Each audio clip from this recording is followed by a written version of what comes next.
by Mantu Mani. सोया यमुरी ताते लगने खाते हम ऊपर से लगनी जे जाते सोया यमुरी ताते लगने खाते हम ऊपर से लगनी जे जाते बाते रात एक बात रहे कुछो न बुझाते काबू भइले मचावा नहीं करम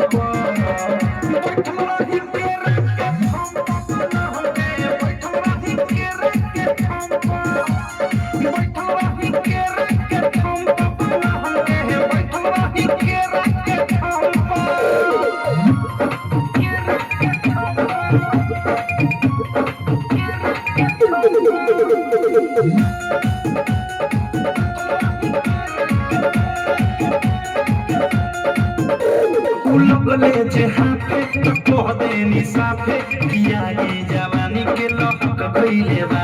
अब होई धर कुछ तो कर ई मनवा ये राजा बहक गइले बा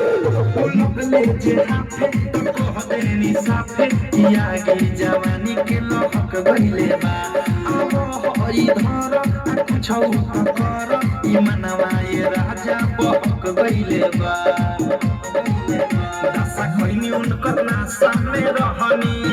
उहे भइल जवन हम सखी चाहनी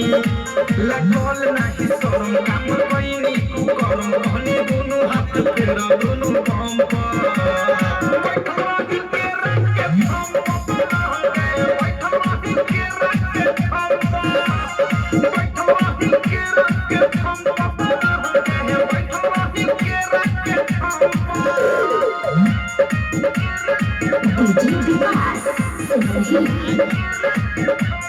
Music by Mantu Mani.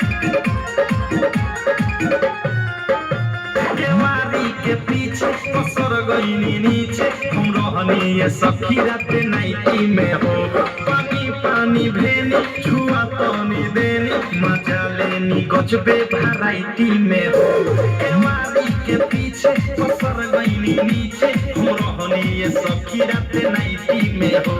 पानी पानी भेनी छुआ तनी देनी मजा लेनी गजबे वैरायटी में हो